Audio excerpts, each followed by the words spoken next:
I've talked to many extremely successful people, and to a person, every single one of them experiences it, which is there is a sense of loss or almost grief or depression that comes afterwards. And what I eventually realized is that from age 24 to 31, the thing that got me out of bed every single day is I want to become a successful writer. I want to become a best-selling author. I want to be one of the most read people on the planet. Like, this was day in, day out, year after year after year. I'm grinding, climbing the mountain, trying to like make everything work.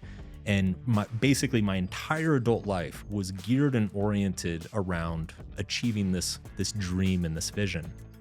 And what people know, what nobody tells you, is that when you accomplish one of those massive goals, you lose that goal.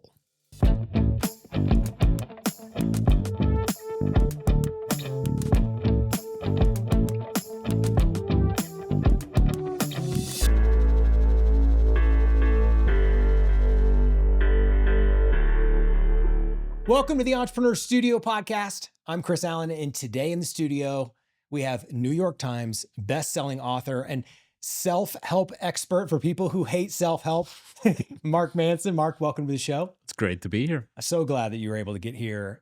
You know, there's this book, this little orange book that, I've seen on everybody's shelf called The Subtle Art of Not Giving a Fuck. You wrote it in 2016, and it quickly became this best-selling book. It was a global phenomenon, 20 million copies sold. But, what looked like an overnight success, I'm sure you've had this question, what looked like an overnight success actually preceded, by a decade or more of consistent blogging, writing, often without a significant audience or return. So the question that I have is, what gave you the drive to keep going when success wasn't really on the radar? And did you anticipate the level of success that this book had?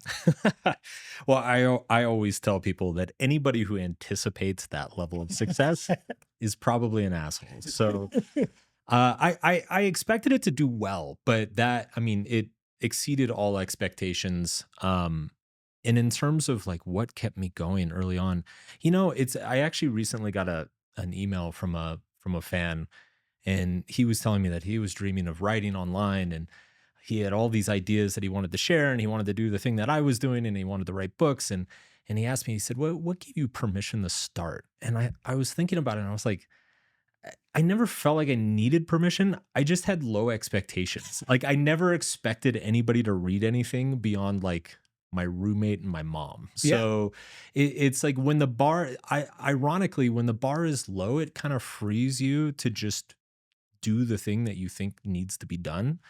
And you don't get caught up in like, oh, how many clicks did I get this week? Or, how many is our editors at publishers going to approve of this title or not? Right. Yeah. Like, it's just, you just get on with it. Yeah. It's one of those things that as a marketer, I'm like, I wonder if there was any receptivity testing on the title or not. You're like, the title's kind of like, I don't care. So there probably wasn't any. It's interesting. You're going to laugh at this, actually. So the biggest concern, so when I went and shopped around the book, by that point I had built a blog with a couple million monthly readers, so pretty large internet audience. And so we got interviews with, we got meetings with 8 different publishing houses, all the big ones, and then a couple of the smaller ones. And so I went to New York City, spent 2 full days just going office to office with my agent. 29-year-old kid, bright-eyed, like no idea what's going on. And it was funny because a lot of them really pushed back on the title. And the reason they gave, you'll never believe this, was that Walmart would not stock it if it had the F word on it. No way. Which is hilarious in 2026 because it's like, who buys a book at Walmart? No doubt.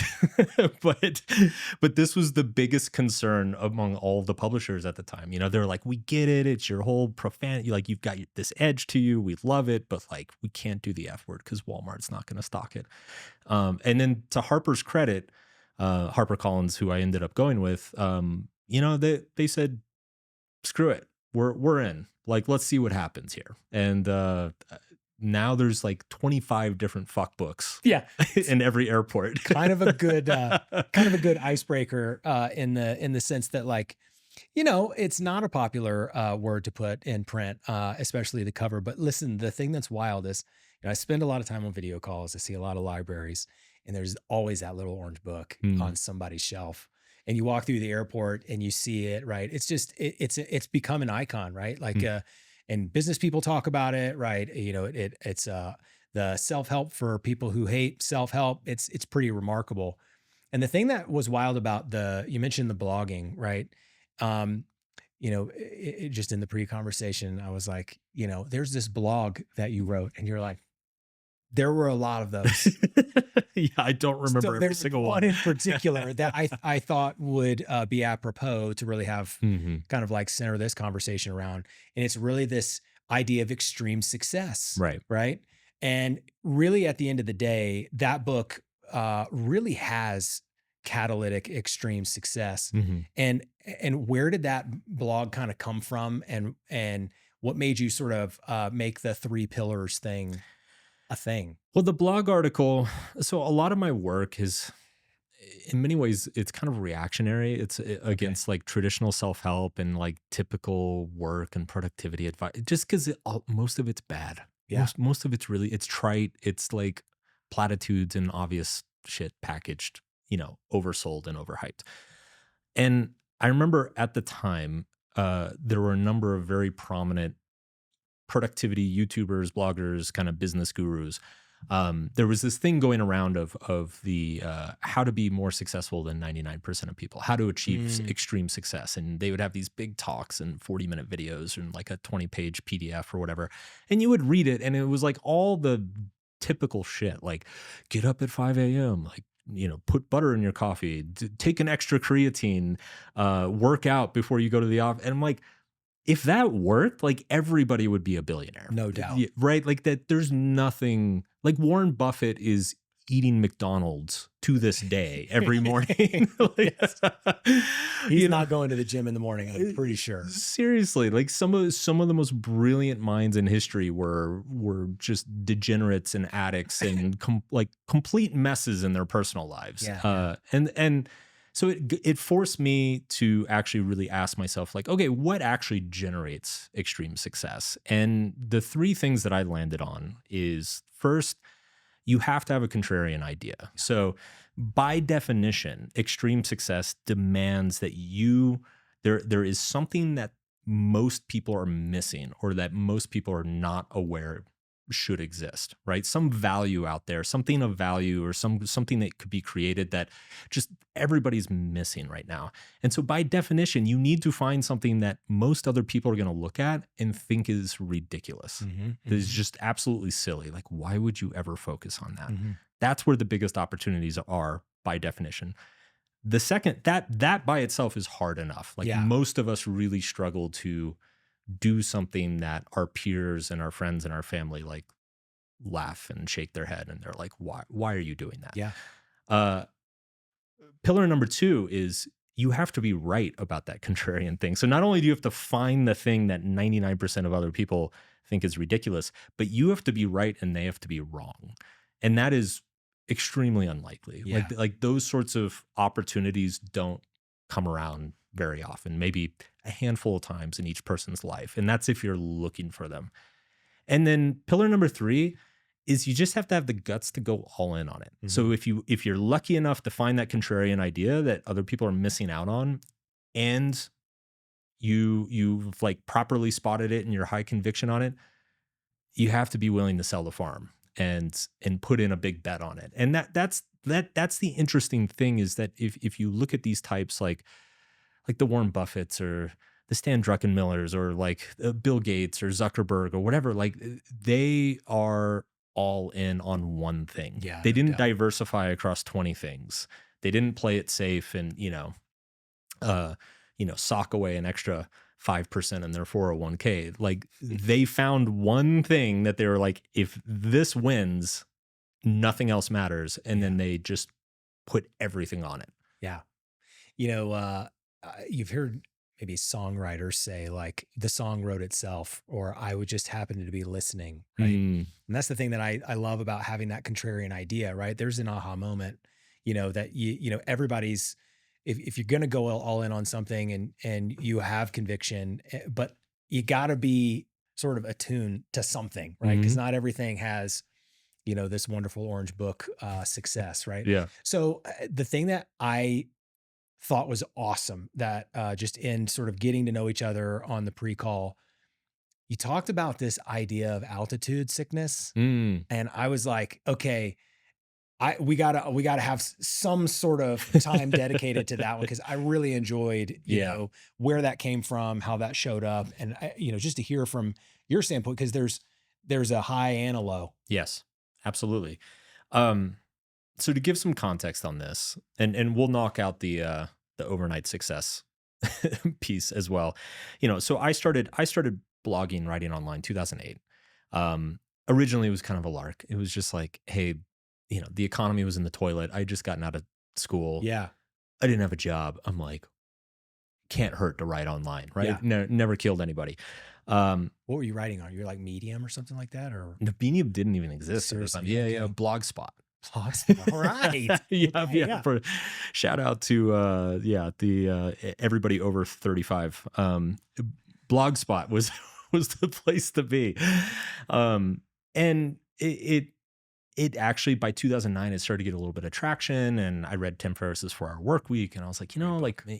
maybe I make a go at this, right? Like Yeah. let's just see what happens. And then for the next 6, 7 years, I wrote at least one article every single week. I launched probably 4 or 5 different courses. I self-published one full book, multiple like short PDF books, guides. I probably wrote hundreds of thousands of words and published online hundreds of thousands of words before I even like anybody in a publishing house knew my name. Uh, but then of course I get the book deal, it goes supernova, and then I start getting invited to all these swanky industry parties, and I'm introduced as like the overnight success debuted Yes. author, and I'm Yes. like, and it felt, Rookie of the year, baby. yeah, it felt weird because I'm like, dude, I've been writing every day for a decade. Yeah. This was not an accident. Um, so the flip side of that, obviously that's hugely exciting.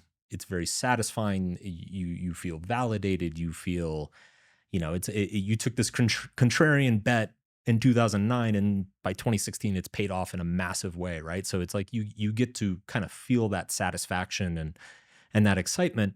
But then something else happens, which I didn't expect at all. And it's interesting because since then, I've talked to many extremely successful people, and to a person, every single one of them experiences it, which is there is a sense of loss or almost grief or depression that comes afterwards. And what I eventually realized is that from age 24 to 31, the thing that got me out of bed every single day is I want to become a successful writer. I want to become a best-selling author. I want to be one of the most read people on the planet. Like this was day in, day out, year after year after year. I'm grinding, climbing the mountain, trying to like make everything work.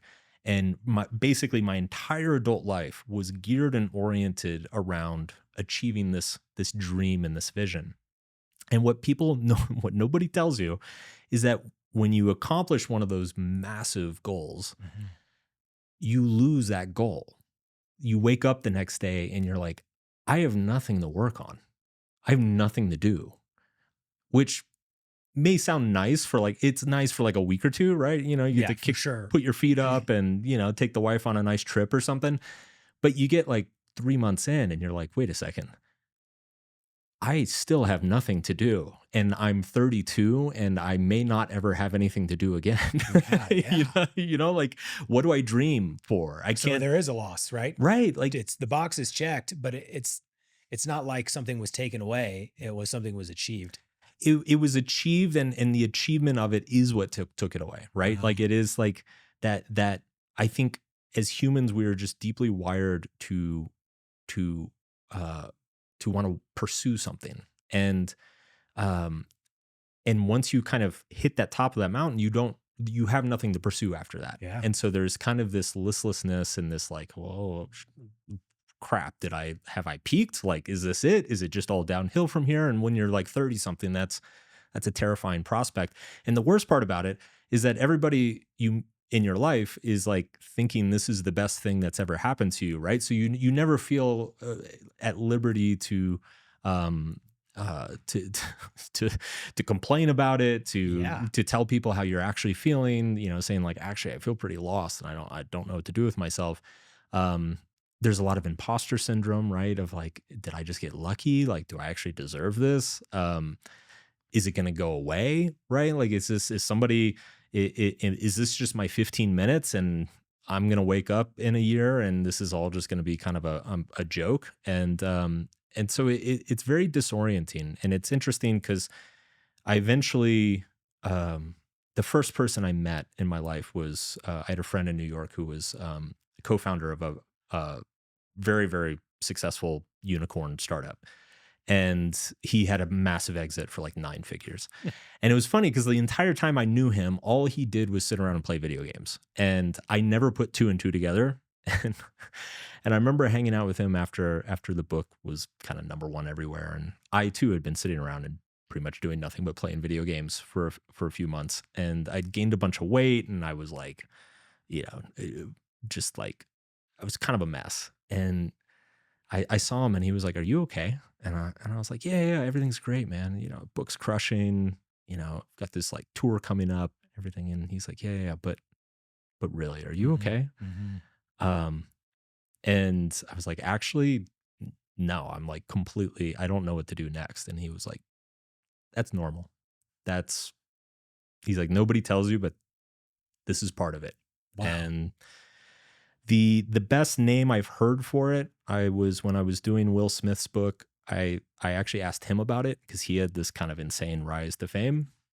Um, he had a more he didn't experience it exactly because he had kind of a complicated path in the 90s, but he said that Quincy Jones, who was kind of his mentor when he was in his 20s, had actually seen it happen to so many people that he actually had a name for it, which he called it altitude sickness, which is basically the idea that if you climb the mountain too fast, you get sick and can actually die because your brain is not acclimated to how thin the air is Yeah. up there, right? And what Quincy said is that he noticed that people, when they ascend too quickly, if they can't acclimate to the new reality, they will find ways to sabotage themselves so that they can come back down the mountain. Wow. That had to be a pretty like maybe sense of maybe loneliness where you're like you're wandering, you felt lost, and then you had actually like because the people around you they don't connect to No. what's happening, and then you have somebody else that had the 9 figure exit, and they're like, yeah, so you're been through it, and Hmm. you're like, yeah, Yeah. so probably had this sense of loneliness, you probably like somebody gets it. Yeah, it is hard to find. Obviously, it's hard to find people who have been through it, but like it's interesting. I think it is a variation of kind of the classic midlife crisis. So David Brooks is a friend of mine, and he wrote a phenomenal book on this topic called The Second Mountain. And it's the second mountain is a metaphor that we each climb two mountains in our lives, and the first mountain is kind of status, professional success, financial security, right? It's like, let's make more money, let's get a better job, better title, better house, like all those things.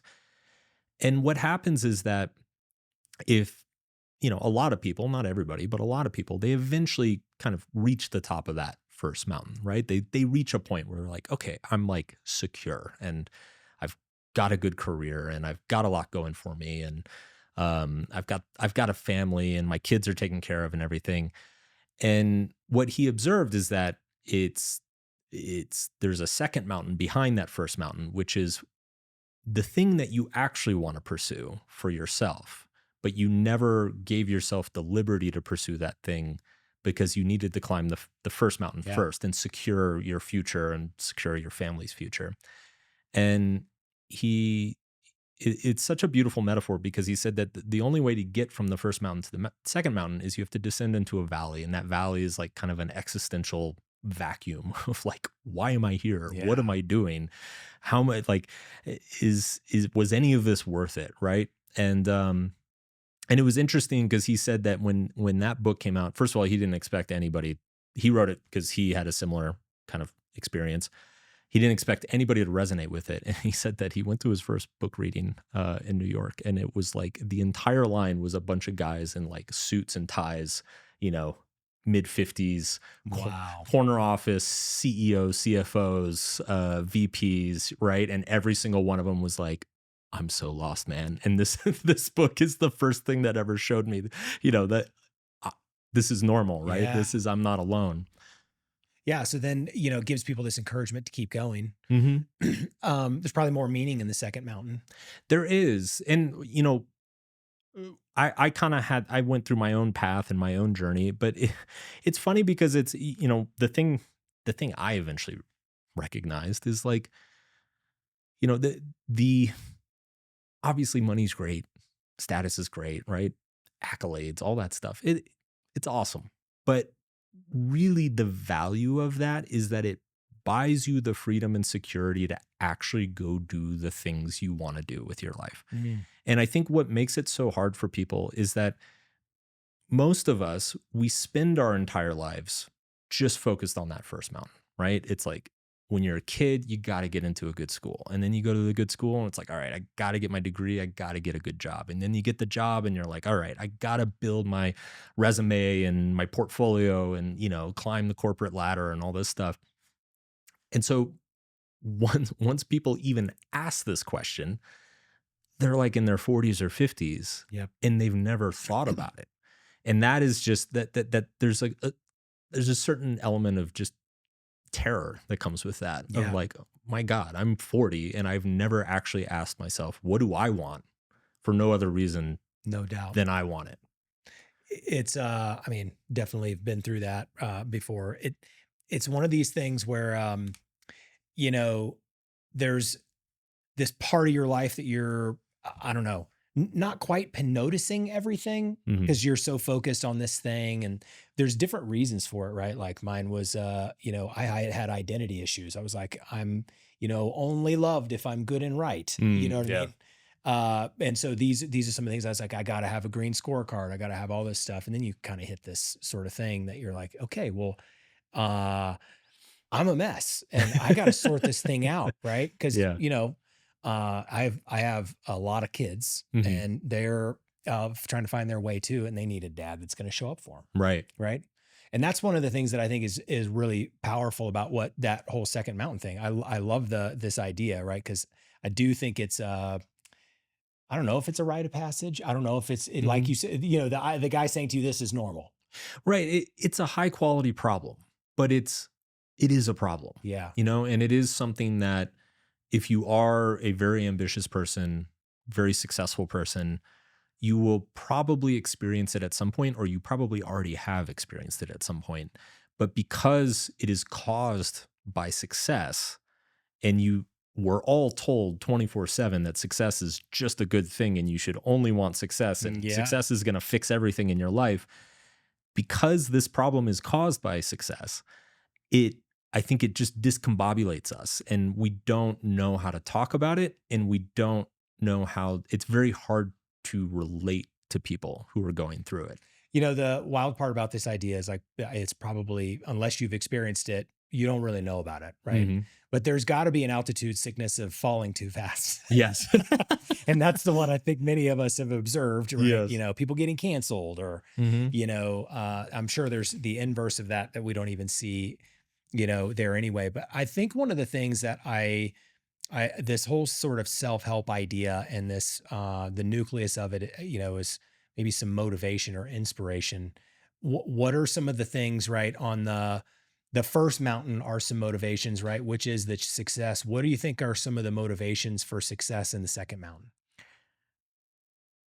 It really comes down to, I think, purpose, contribution, um, and mastery. Mhm. It's One way to think about it, this is not a perfectly accurate depiction, but it is, I think it generally maps, is that generally the first mountain uh is chasing external validation Okay. and extrinsic motivation, right? Getting people's approval, winning at things, getting a bunch of money, getting a nice house, all that stuff. The second mountain tends to be more internal, Hmm. right? It's like, what am I going to be proud of? Brooks calls it, I'm trying to remember what he calls it. He has a great name for it though. It's two different eulogy, or he's like, it's a resume goals versus eulogy goals, right? So the first mountain is like, what's your stat sheet? What's going to go on your resume, and like how impressive is it going to be? The second mountain is, what are people going to say at your funeral, and who's going to show up? Yeah, that's powerful. The thing about the extreme success that we kind of started talking about, do you ever have the sense that you're living in the shadow of your own success? I used to. I used to. I actually think, and this kind of dovetails back to the two mountain thing, but it did mess with me a lot. The fact that, I mean, Subtle Art has sold at this point, it's sold over 20 million copies, Yeah, which in the book world, it's like a Avengers, it's unicorn level. right? Like it's just, you're not really going to replicate that, and um, it's so it was really hard when my identity was very much based around being an author, and this is what I do, this is what I'm always going to do. That weighed very heavily on me. The Okay. fact that it's just like, okay, no matter how well I execute the next book, it's not going to do as well as the last one. Yep. Um, So there was an acceptance that you came to. yeah, well, it's funny. I think the way I kind of came to terms with it is I stopped seeing myself as an author. I stopped kind of measuring myself by how well the next book did. And honestly, this pivot kind of in the business and like seeing it as a broader media business, um, I think has been very psychologically healthy for me, because on the one hand, now I just look at that book with pure gratitude, Yeah. right? Because it's just bought me so much freedom and leverage to like do so many cool things in other areas of my career. And when I do go back and write another book, I don't necessarily feel like I have to top that one anymore. Like it's just like, now whatever the next book is, it just gets to be whatever the next book is, and Yeah. serve its own purpose. I'm not depending on it for my paycheck. Well, what's next for Mark Manson? Uh well, I am planning to start writing another book, hopefully by the end of this year. We'll see. I'm in that stage of kind of the business where I'm like desperately trying to like get stuff off of my plate. Yes. That the awkward scaling. The other thing I'm working on, so speaking of AI, I co-founded an AI personal growth coach. It's called Purpose. My co-founder is just amazing. He's a genius. And it's a super cool product. And so I've been spending about 5 or 10 hours a week in that office working with those guys. And so I'm really excited about that. I personally think AI is just gonna eat most of the personal development market. I just think it's too good. And it's, in terms of use cases, I think it's just like a perfect use case for, coaching, support, mental health support. It's not quite there, but like it's getting very, very good. Um, but yeah, but yeah, just keep scaling the media company, and super excited about it. Keep writing great books. I think, like I said, I've seen this book all over the place. One of the best moments that I can remember, obviously we're like, man, who can we talk to next? Mhm. Right. And somebody picked up the book and they were like, yeah, I wonder if he's like well known, right? And then they saw your Instagram and they were like, oh my God. So it's really been awesome to see, right? Like this sort of extreme success, your transparency about it, helping people acknowledge, the reality of where they're at, and this whole sort of self-help for people who hate self-help. It's pretty amazing. And I just really enjoyed that you came here to have this conversation. Thanks, man. Yeah, it's been a pleasure.